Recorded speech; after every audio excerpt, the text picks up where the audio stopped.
What's up everyone? Hope you all enjoyed the intro. I thought it would be a nice, light-hearted way of opening this video, rather than using my sick fans to gain emotional leverage. He says, "Wow bro, amazing. It's incredible to watch your work. It's just outstanding and remarkable. I was injured a few years ago in a car accident and broke my neck." So this dude has cancer, and he's saying that because of my videos, he's able to bond with his daughter. Hang on a second. Make sure you really emphasize how your channel means everything to this person. Say it one more time in case anyone missed the point. This dude has cancer, okay? And he sent me an email saying, "I have cancer and your videos are the only thing that helps me bond with my daughter in this really negative time."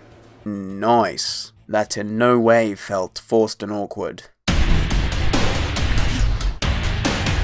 A lot of people questioned the authenticity of the hacking allegations soon after they were made. MaSTAR showed very vague evidence that suited him, nothing quite made sense, and the whole thing was a bit too convenient. Buggy has since joked about the allegations and the hacking situation is dead. Because of that, I'll be using the Skype messages Buggy sent me throughout the video and I'll make them available to all of you in the comments section below. No, I can't take the, it's too awesome. It's too awesome, I can't do it. MaSTAR done dropped part 7, and you ain't gonna fucking watch it until he drop part 7? What the fuck?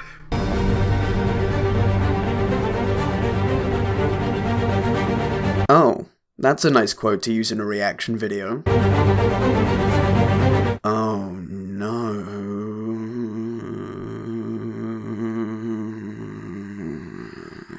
All joking aside, one of MaSTAR's most consistent flaws as a person is that huge ego of his. I don't think I've ever encountered someone online who is so comfortable praising their own character. All I've ever tried to do is make people happy, and I am succeeding doing that. And then, like, for you guys to, like, have such a fucking problem with somebody who's just trying to, like, inspire people and make other people happy and help people, then you guys have a real fucking issue. You guys are trying to burn the world down. It doesn't end there, though. Not only is MaSTAR his own biggest fan, but anyone who calls him out is just a hater who's jealous of his popularity and talent. A livestream which MaSTAR deleted has been made available to me, in which MaSTAR rants about Geekdom 101 and Anime Live reactions because of an issue between them. The main issue was that MaSTAR had released multiple videos containing misinformation. Of course, the real reason is because they're both just jealous of MaSTAR. This happened to me as well. I was labeled jealous by MaSTAR because I publicly called him out. Look at both the livestream and his response to me, and you'll see how poorly he handles any kind of criticism. We're boys, we would chat on Skype, we would collaborate and stuff, and then you know what happened? I passed them in subs. If you want to talk shit about me, you know, that's fine, okay? Do whatever you gotta do to get views and attention. Bottom line, and this is the last thing I'll say about it, bottom line is it's just jealousy. They're so jealous. He has 50 more videos than I do, and he has less than 1,000 subscribers. Like, what does that say? It's fucking jealousy, and he's doing it to get attention. You know, I'm not gonna attack them, although I could. The thing is, I'm better than them. So if they're that fucking jealous that they have to like attack me and try and make me look bad. When people talk crap, it's because they can't do it themselves, and they need to talk about a big YouTuber to make views.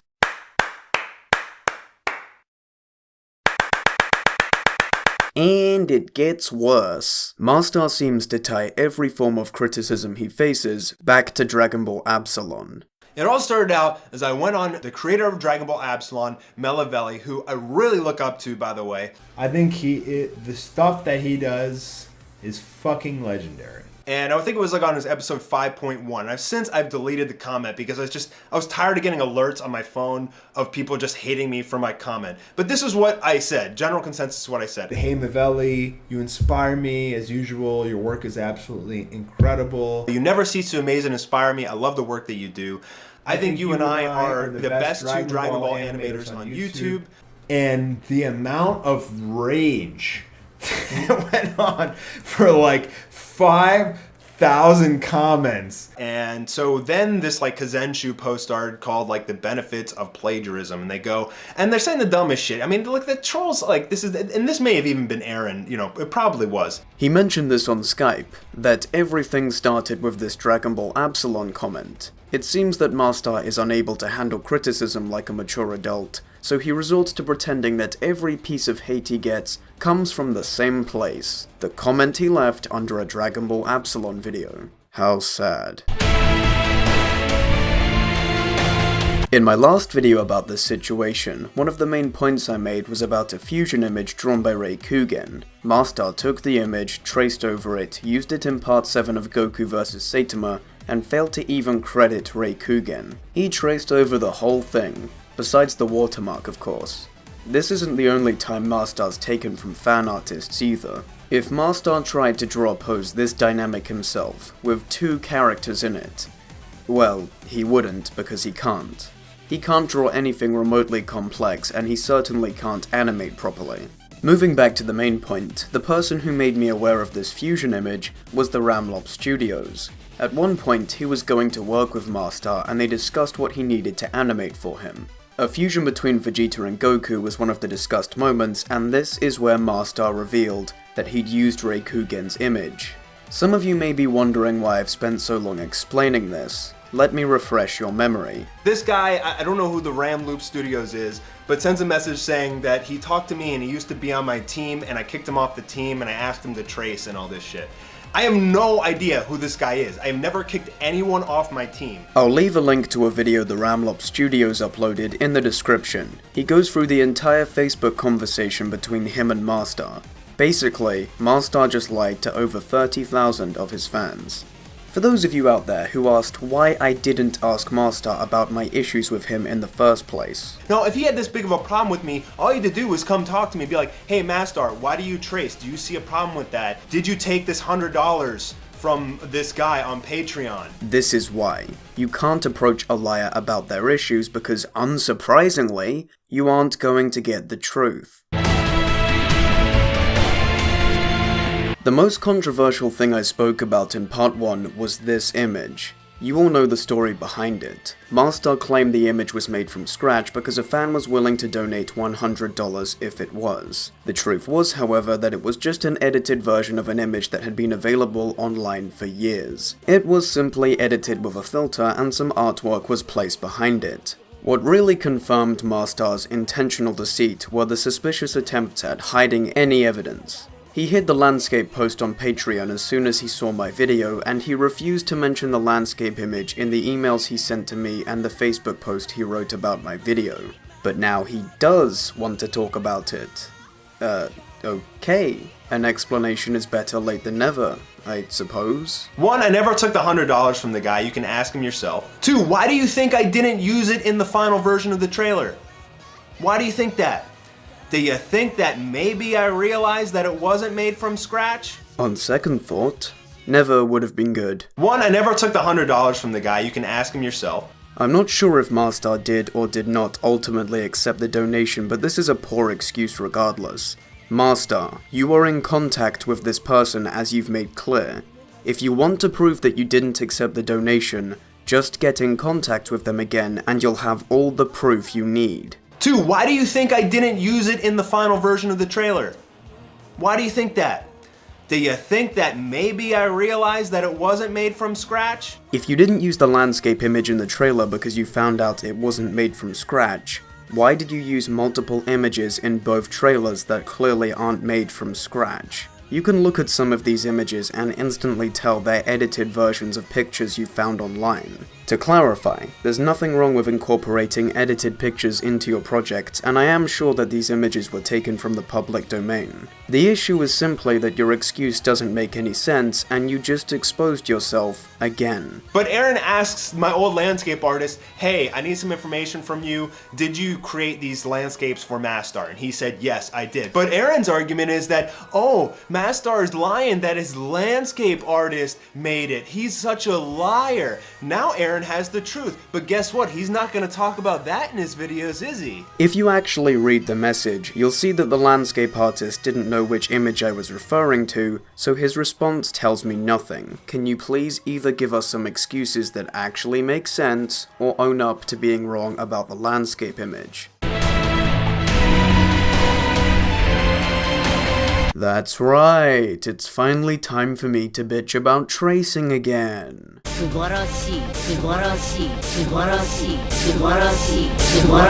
MaSTAR completely exposed me by proving that he can actually draw and doesn't need to trace. And I don't need to trace, as seen from all the various speed paint and speed art videos that I've done and live streams where I've drawn things from scratch. Unfortunately for MaSTAR, this only backs up what I've been saying. In part 2 I said that MaSTAR can draw basic images to a decent standard, but the moment he wants to use anything dynamic or the moment he wants something that's actually animated, he falls back on tracing. But wait, MaSTAR has drawn on camera before, I've seen him.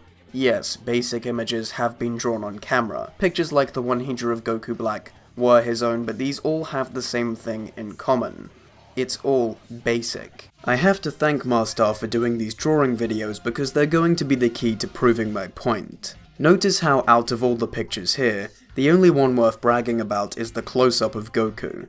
The basic, unimpressive close-up.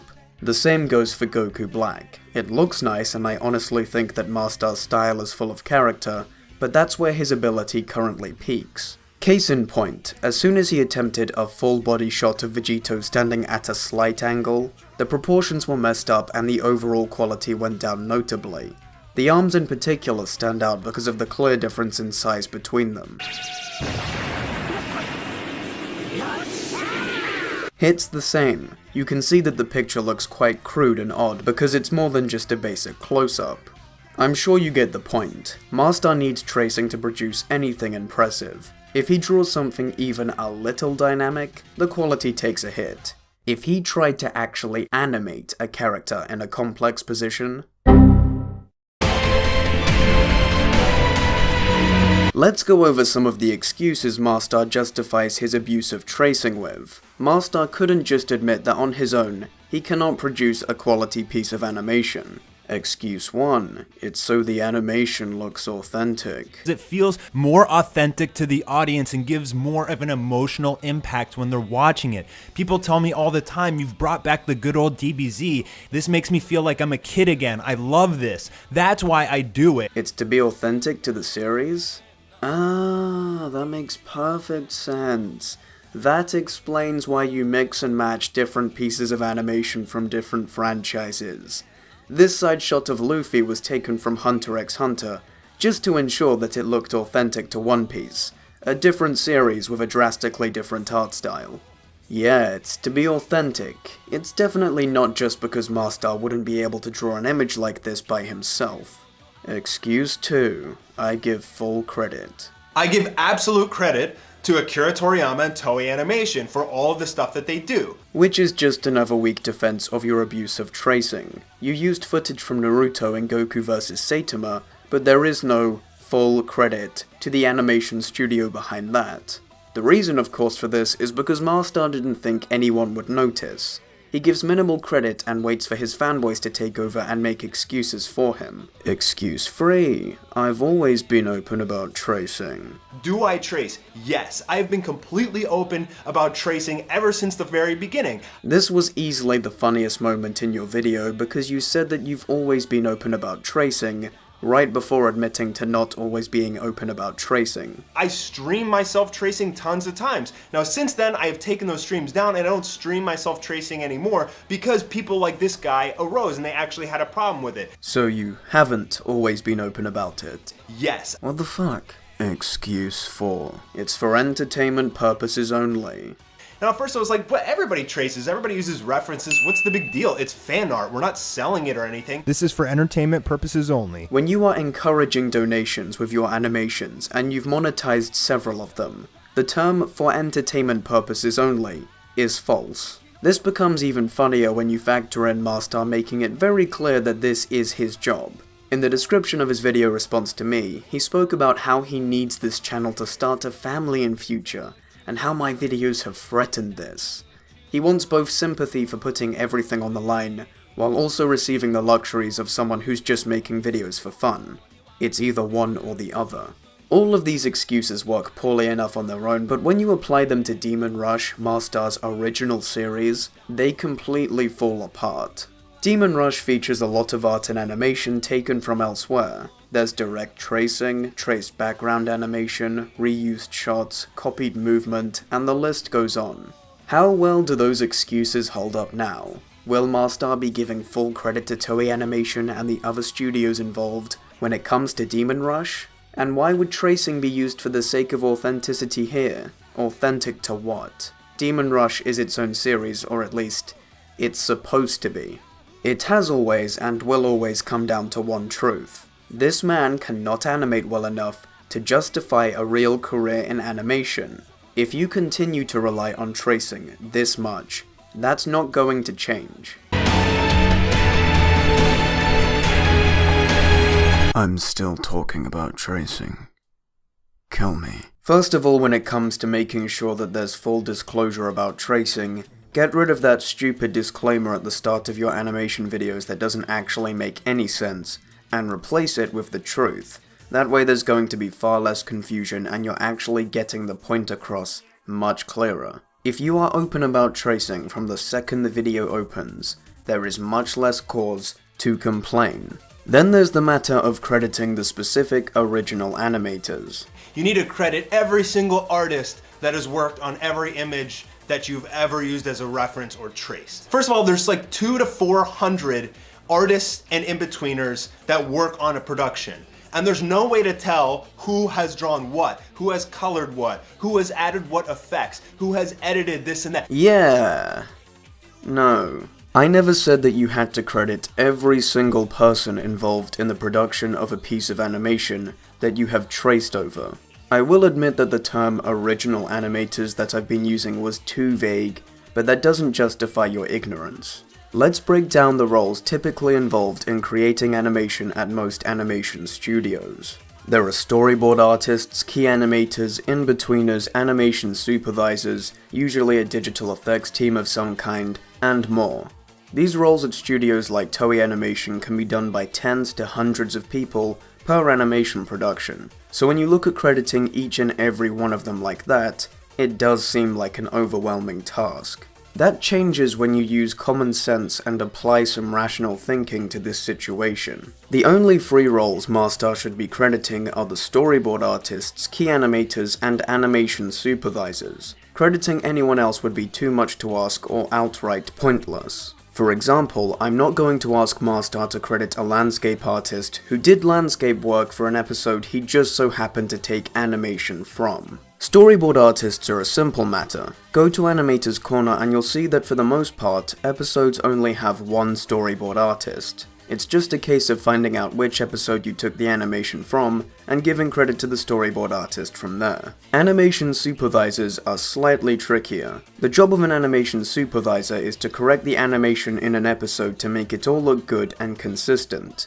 Every key animator on an episode probably has a slightly different idea of what an eye looks like, for example, so an animation supervisor would change them to look as visually consistent as possible. That's a huge oversimplification of a supervisor's job, but you get the idea. Identifying which supervisor corrected a piece of animation isn't incredibly hard. You can identify animation they've corrected in most cases based on their style. Here are a few examples of animation supervisors from Dragon Ball Super. Naoki Tate as a supervisor has a pretty minimalistic style that focuses on exaggerated expression. Shimanuki's art style differs by being more detailed and defined. Kurosawa was the last animation supervisor I'll talk about, and he might be my favorite one from Super. His use of artwork and shading is If you want more specifics about Super's supervisors, I'll leave a link to Anime AJ's animation guide in the description. Identifying key animators is similar in concept. You identify an animator's style, and go from there. Naoki Tate does animation as well as corrections for Super. His animation tends to be exaggerated, fluid, and looks very unique. Once you've seen enough of his animation cuts, it's pretty clear when he's animated something. If you're not confident enough in your own ability to identify a supervisor or animator, there is another method which you'd probably rely on most of the time. I like to call this method, fuck you, do some research. There are websites out there that identify animators for you. They literally match the animation to the animator. There are animation guides like AJ's. Sometimes animators post their work onto social media accounts and you can identify their work that way. There is an abundance of information online, more than just vague lists like you suggested. And just because I know how much MaSTAR loves to make excuses, here's proof that these methods do in fact work. Do you understand and comprehend how ridiculous that is? I have no idea of telling who has drawn what.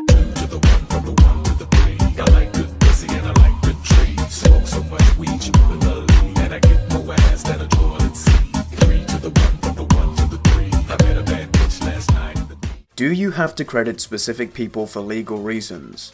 No. Your use of tracing is fully justified by fair use law as it's a form of video sampling. Would crediting the hardworking and talented people who essentially made your career be the respectful thing to do? Yes. I've gone over a number of seemingly unrelated topics in this video. MaSTAR's ego and inability to handle criticism, his dishonesty and manipulation, his over-reliance on other people's work, and more. Though they may seem like all completely different issues with no connection, they can all be tied back to MaSTAR's lack of integrity. There are issues that I haven't even discussed in this video yet, such as anime war as a concept. There's basically about 300,000 maximum number 300,000 Dragon Ball fans on YouTube. 300,000. I need to do things like Superman, Batman, even like other animes. There's still another 600,000 anime fans out there. So I do things like Naruto, Attack on Titan, stuff like that. And it's not going to be Goku Saitama anymore. It's actually going to be called Anime Battle War of the Gods. And what I want to do is I want to introduce all famous anime characters. I don't want just Dragon Ball fans. I want all the fans. I want all of the fans.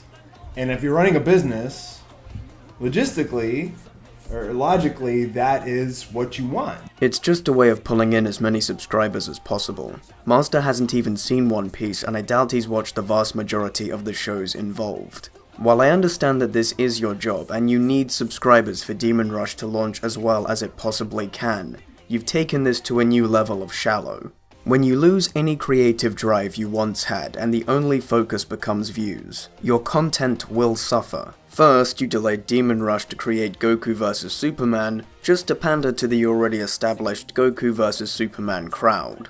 When that didn't perform as well as you'd hoped it would, you made a series with even more pandering. If Anime War doesn't do as well as MaSTAR wants it to, don't be surprised if his next series is called Anime War vs DC vs Marvel vs Capcom vs Mario and Sonic at the Olympic Games vs Star Wars vs Demon Rush vs the entire population of Earth versus.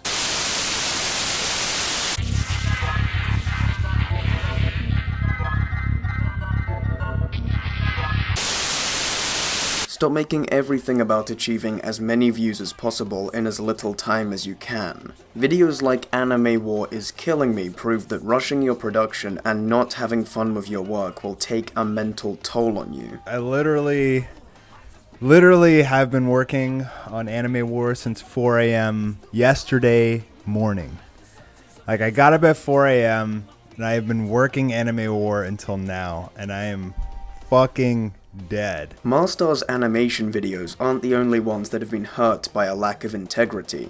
Misinformation is a common issue with your discussion-based content. You didn't know who Shida was despite making a video where you broke his animation down. You made mistakes in your Toriyama video, and you had no idea that female Dragon Ball YouTubers existed. What's worrying about this is that you clearly don't care much about the franchises you're discussing. If you did, you would have taken the time to do some research before making a video and spreading misinformation. If you truly cared about the Dragon Ball fanbase, you'd know about the many female Dragon Ball YouTubers out there. As I said, if your only drive as a content creator is popularity and money, everything you make will be a reflection of that. Find a balance between integrity and the popularity you need, and I promise you that you and your fanbase will be so much happier. There are some other less important points that MaSTAR made in his response video, and to make sure that every point he made has been responded to, I'll go over them now. No, okay, now this is their excuse to that. Well, they don't put their logo on it. Well, what the fuck is this, Aaron W. Gamer?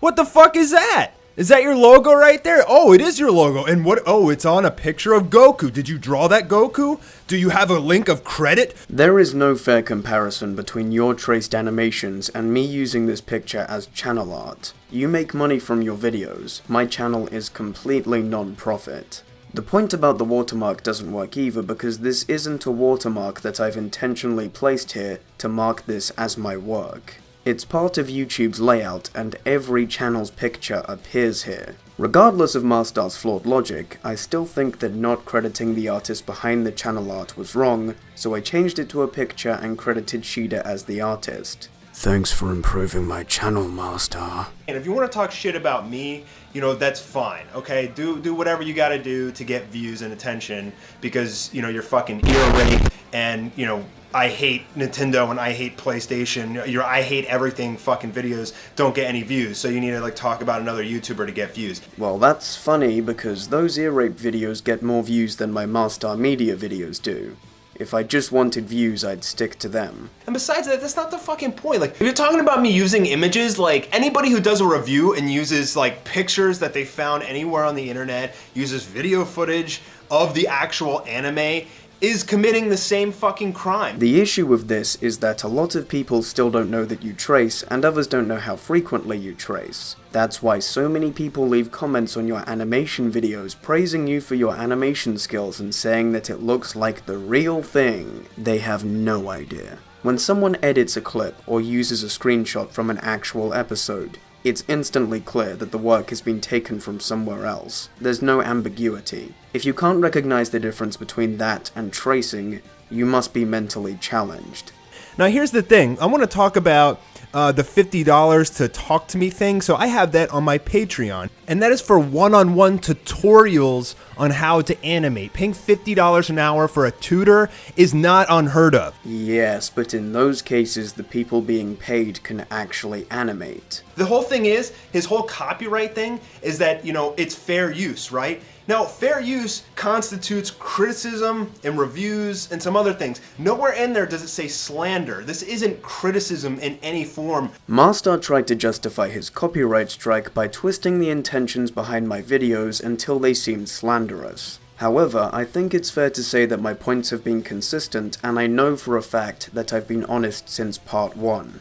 You all know that the same can't be said for MaSTAR. He has lied to you. I've shown you the proof. His arguments have been all over the place, he's proven himself wrong multiple times, and he refused to acknowledge the landscape image concerns to begin with. That's not to mention the false hacking allegations he made with next to no legitimate proof. That is genuine slander. And I'm gonna report his ass, and I'm gonna take legal action. You can bet your ass I'm lawyering up. No, you're not. You have no case, and I think you know it. You sound like a kid on Xbox Live making empty threats. And I'm gonna take legal action. You can bet your ass I'm lawyering up. I suggest moving and I'm gonna get you van.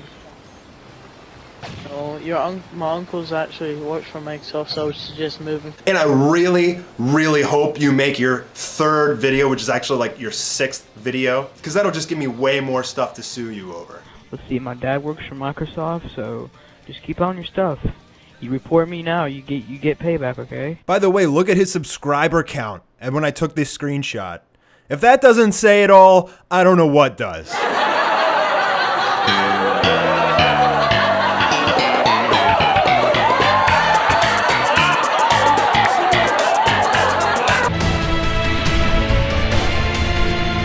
MaSTAR has had quite the history behind him. He once had a cringeworthy Yu-Gi-Oh channel.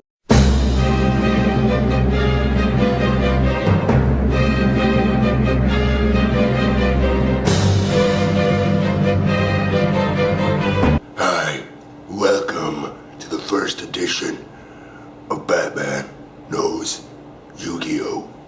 At Epic Yu-Gi-Oh time, we're changing the game. I'm talking a format you've never seen before, player. Doom, destiny, destruction, and evil. Oh no! And I summon him. Before that, he did stand-up comedy, which was just horrible. I also watched Gandhi. That dude was fucking awesome! I want to party with fucking Gandhi, you know? Why did he have to die? You're a fucking idiot. No, I play cricket. And I play Super Mario for Nintendo. So how y'all doing tonight? Have a good time? I said, how y'all doing tonight? Come on. Who am I kidding? I have a small dick. You've seen filmmakers make movies about retards, but today we're releasing a movie about two retards merged into one.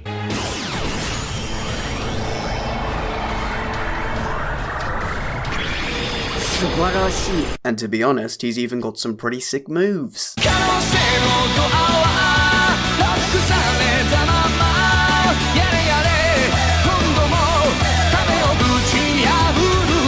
The point is, it's very easy to take a look at someone's actions and say, this person is wrong, this entire person is fucked, but you cannot tell me that this goofy fuck is a cold, calculating, manipulative individual to the core. He just isn't. Are you a bit dumb? Yeah, I'd say so. Have you messed up a few times? Yes. Does that make you a completely irredeemable piece of trash?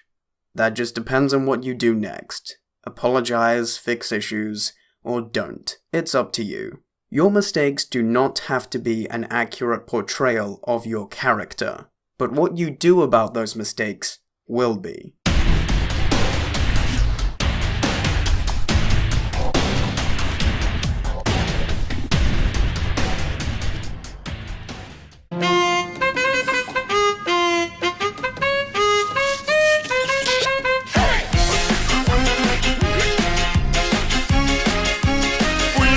Because, you know, you're fucking ear rape and, you know, I hate Nintendo and I hate PlayStation. Your I hate everything fucking videos don't get any views. So you need to like talk about another YouTuber to get views.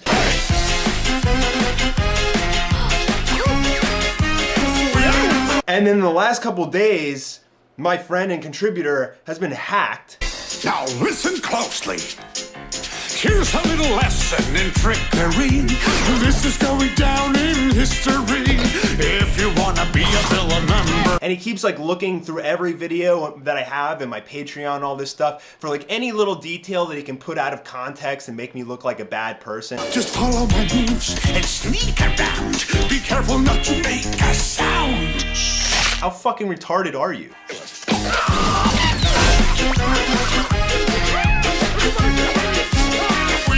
So now that he's made like 5 videos about me, he's run out of stuff to talk about. So Aaron is in cahoots with this hacker and creating fake conversations between me and my friend who donated.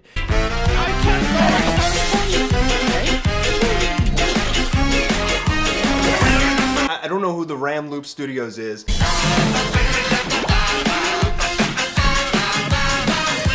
I've been completely open about tracing ever since the very beginning.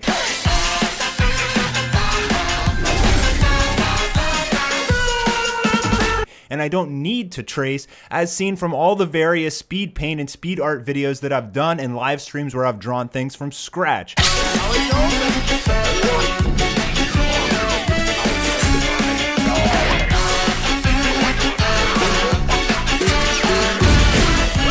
Now, I could draw it on my own. It wouldn't look 100% perfect, but it would look like 90%, and it would take me 10 times as long.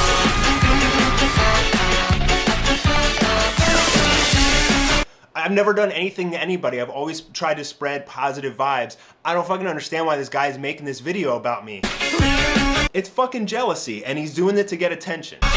We are number. And I'm gonna report his ass, and I'm gonna take legal action. You can bet your ass I'm lawyering